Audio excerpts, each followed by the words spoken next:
Good day, students, and welcome to the world of science. I am Sir Mars Melgar, your science teacher for today. For today's topic, we're going to discuss about earthquakes. For our objectives for today, we have define and find the causes of earthquakes, and locate the epicenter of an earthquake using the triangulation method. Last time, we discussed about seismic waves. We know that seismic waves are categorized into two, the body waves and the surface waves. Body waves are seismic waves that travels inside the earth and can be classified into two, naming the P waves or the primary waves and the S waves, the secondary waves. On the other hand, the surface waves are seismic waves that travels on the surface of the earth. Surface waves can be classified into two, naming the L waves or the Love waves and the R waves or the Rayleigh waves. Now, what is an earthquake? Earthquake is the result of the sudden release of stored energy in the earth's crust that creates seismic waves. The word earthquake is used to describe any seismic event.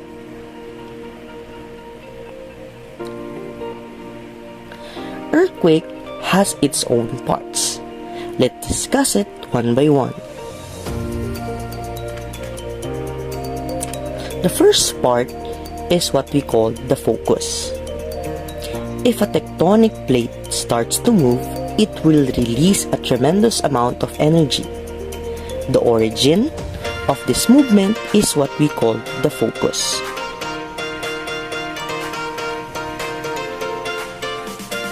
The focus is always found below the Earth's surface.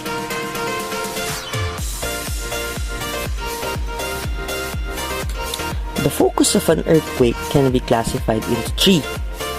The first one is the shallow focus, can be found from 0 and 70 kilometers deep. An intermediate focus can be found from 70 to 300 kilometers deep. A deep focus earthquake can be found on the 300 or to 700 kilometer deep.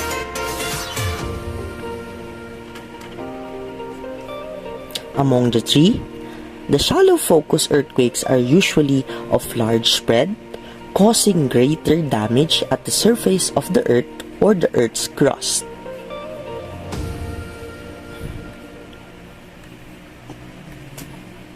For the next part, the point on the surface directly above the focus is what we call the epicenter. The epicenter is the area where the effect of the earthquake is felt, and the effect of the earthquake can be found strongest.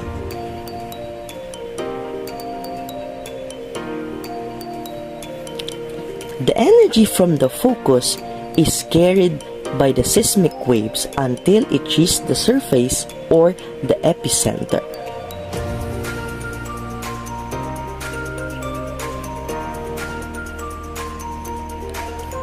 When the seismic wave reaches the surface of the earth, it will be detected and measured by what we call the seismographs.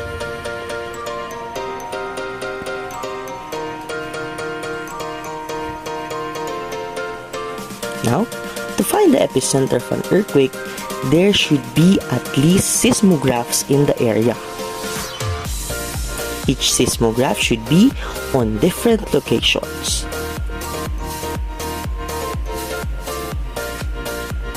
This method is what we call the triangulation method. So, the first step is each seismograph will detect the arrival of P waves and the S waves. Because the P waves or the primary waves is much faster than the S waves, there will be a gap on their arrival time.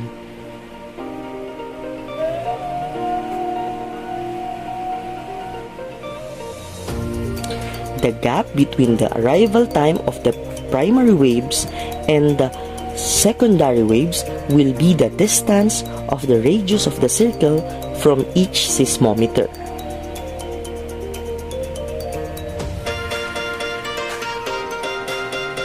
And the point where all the circle meets from each seismograph is the epicenter of the earthquake.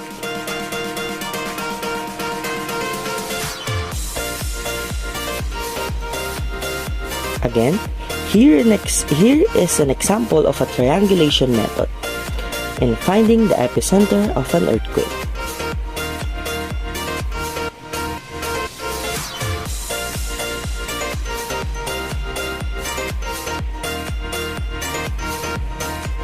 Now, after finding the epicenter of an earthquake, we are now going to measure the strength. We're now going to discuss about the magnitude and intensity of an earthquake. So what's the difference between the two? First, let's discuss the magnitude of an earthquake. The magnitude of an earthquake is the measure of the size or amplitude of the seismic waves generated by an earthquake source and recorded by the seismograph. It is also the measure of the energy released by the earthquake.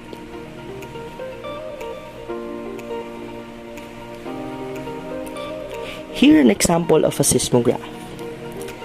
The seismograph on the top show high amplitude seismic waves. High amplitude seismic waves means it has high energy and a high magnitude earthquake. On the other hand, the seismograph on the bottom shows short amplitude or low amplitude of seismic waves. It means it has low energy and a low magnitude earthquake.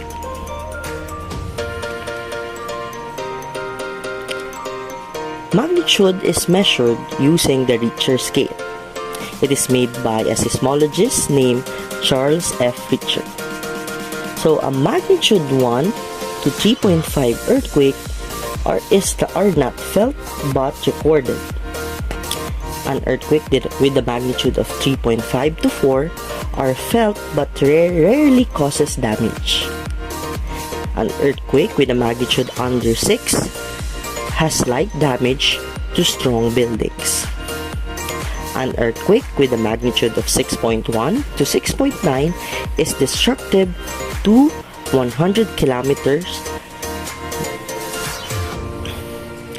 An earthquake with a magnitude of 7 to 7.9 can cause serious damage. And an earthquake with a magnitude of 8 and above are great earthquake and can cause damage on area hundreds of kilometers across.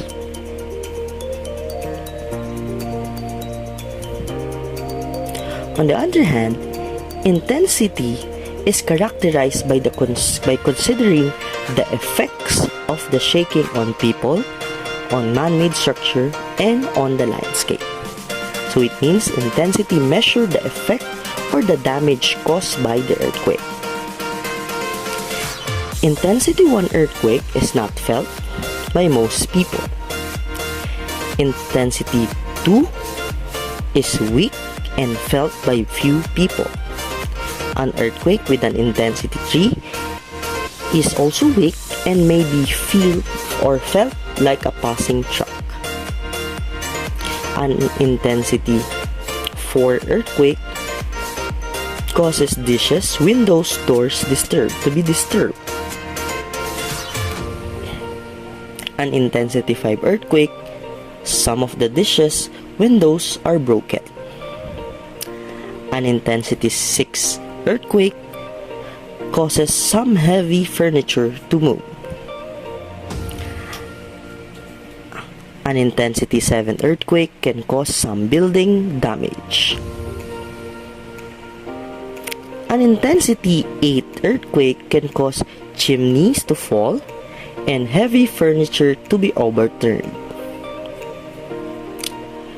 An intensity 9 earthquake is considered violent and can cause serious damage to buildings.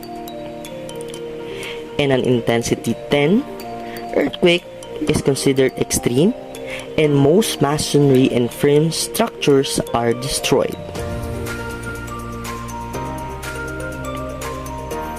Now, that's all for today. Thank you for listening, and kindly like this video and comment if there are any questions. Again, thank you and have a nice day.